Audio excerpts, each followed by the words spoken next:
Welcome to God in the Bible Explained, and today we are talking about how old humans are. This seems to be a controversial topic, so I'm going to discuss what evidence I have found, and you can make your own decision on what level of evidence you need in order to believe something.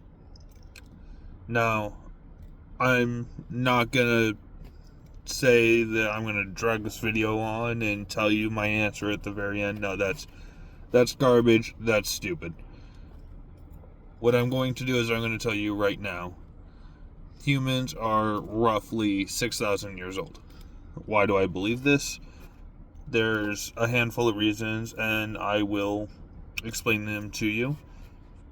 If you have any evidence you think would change my mind, feel free to leave it in the comments. I will read all of them. I do love learning, and as long as you're here with good faith, I'm more than happy to discuss what are different findings. I believe that's the mark of intelligent beings. Now, let's start with the primary reason that I think it's 6,000 outside of that's how the Bible genealogically lines up. The Bible has the ancestry, and who gave birth to who in the Bible. It has that. Now, that, I will admit, is a very boring part of the Bible, but it also does give us some sort of timeline for those of us that want to look into it more deeply and align everything. Now, on top of the Bible, because I don't get all of my sources from the Bible, that would be dumb.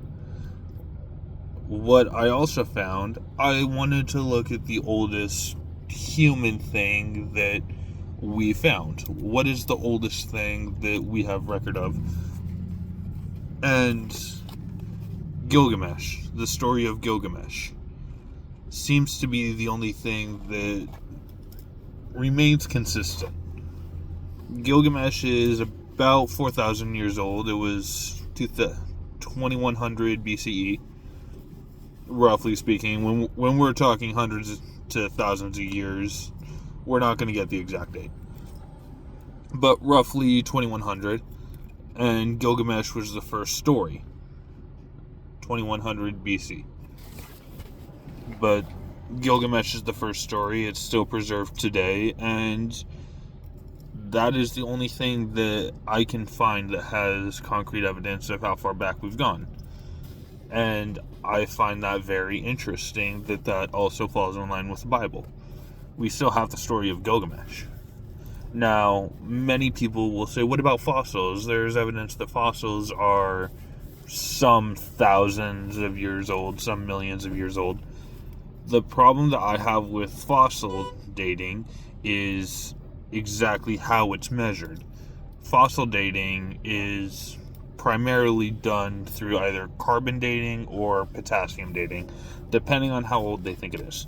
Carbon dating for anything younger than 60,000 years, and potassium for several million. These are numbers that I found. First off, how do you find these numbers? I couldn't find a good explanation anywhere for how these numbers are found. I found an equation which was the half-life is the n of 2 over the constant. I couldn't find a way that the constant was found. I couldn't find why this study works. I couldn't find why different half-lives are what they are. And this was published in 1907, so it's relatively new.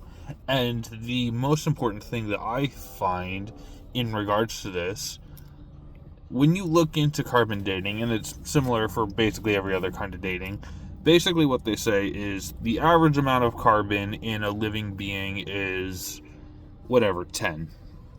Whatever. We're pulling numbers out of a hat. It's 10. Now, over some number of years, we're going to put whatever number we want here. It's going to cut in half. Okay. How do you know there was 10 carbon in? Carbon is the building blocks for life. So, like, plants get carbon from the sun, animals eat plants, animals eat animals. That makes sense. But following that logic, an animal that died of starvation should have far less carbon in it than an animal that died of gluttony. So, if we found fossil data for an animal that died of starvation, maybe during the Ice Age, where they're going to get even colder, they're going to have even less carbon. Let's say it goes from 10 to, like, 2. That's 2 different half-lives. You're adding what they calculate for half-lives would be 100,000 years. How could I believe that? It doesn't add up to me. Now, if you have the evidence or the numbers to back this up, please feel free to enlighten me. I haven't found anything. I've been looking at YouTube, Facebook. I've been Googling numbers and equations and research and Yale and Harvard studies, and I can't find anything. It's just not there.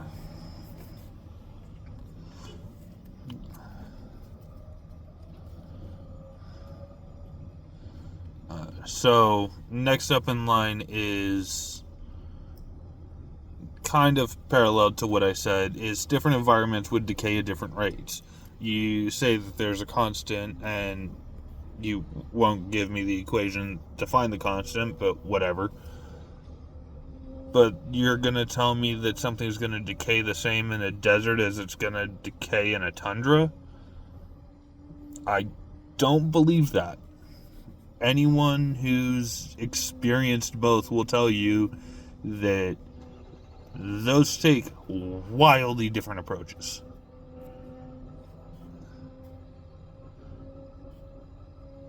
And even if all of this aligns, you're telling me that God can create the universe, He can raise the dead, He can make the lame walk, He can make a burning bush not incinerate, He can rise from the dead, but He can't stack some rocks on each other? Let's call it a double standard. So, this leads logically into a sort of secondary effect of how old humans are, and that is evolution.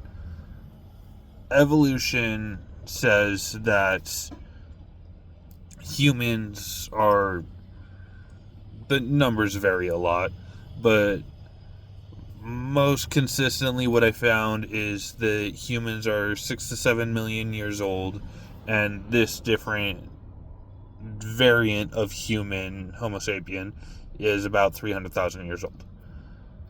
So, again, you're not explaining how you found the number, so how am I supposed to verify that this number is accurate? I can't. I physically can't. So, there's some information. If you're hiding how you got the number, I'm going to question the number.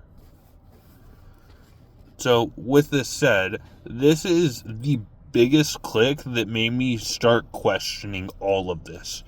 Is, let's take the small number. Let's take 300,000 years. So, Gilgamesh, the tools, all of it, about 6,000 years ago. 4,000? I've been saying 6 this entire time. It's 4,000. Okay. The Bible says it's 6,000 years old. The oldest thing we have is 4,000. It falls in line that we wouldn't start writing stories for a little. We're not going to come into creation and immediately start writing stories. You're going to want some sort of legend. You're going to want some sort of legacy. On top of the fact that Noah was shortly after, so all of that. all of that to lead back to this 3,000 number. So let's say Adam and Eve created 6,000 years ago. Biologists say that we're 300,000 years. That we've been Homo sapiens for 300,000 years. So you're going to tell me that for 294 years, we did absolutely nothing. The pinnacle of our intelligence was pointy stick. Barely even that. We couldn't figure out doors. We couldn't figure out agriculture. We couldn't figure out capture the animals, let them breed, eat them. We couldn't figure out, oh, this tree has strawberries on it. Let's live next to the tree that has strawberries on it. We couldn't figure out the wheel. So you're telling me that we couldn't figure out any of this for 294,000 years. And then in 6,000 years, we go from pointy stick to splitting atoms, to breathing in space, to faster than sound travel, to multiple times faster than sound travel, to transportation at an insane rate, to war, to everything, to telephones, to electricity, to communications.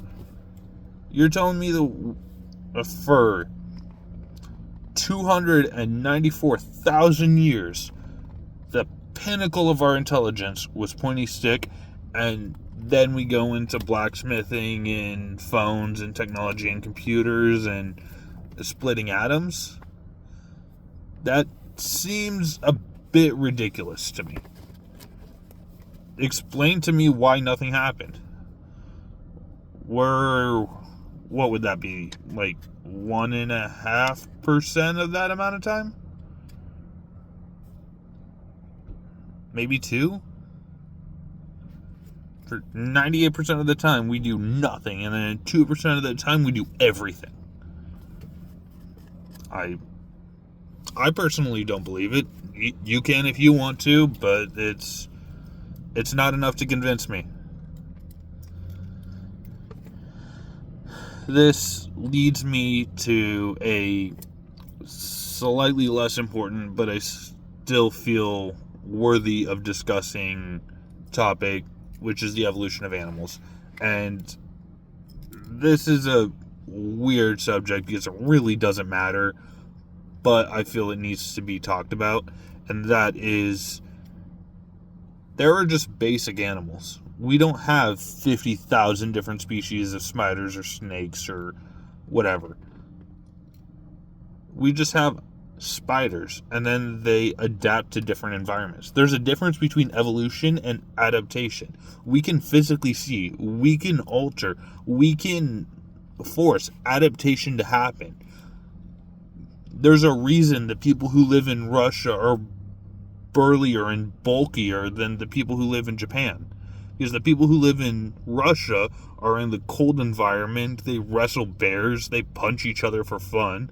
Whereas the people in Japan just are in an office all day and they eat 1 billion grams of sodium an hour. So, of course, the people in Japan are going to be skinnier and smaller than the people in Russia. There's a reason that we here in America have gotten super weak, because we have access to everything. So, this is how old humans are. Humans are 6,000 years old. If you want to try to prove me wrong, feel free. Go ahead. I love having a discussion. And until tomorrow, thank you for watching. Do all the things. God bless you and all your endeavors.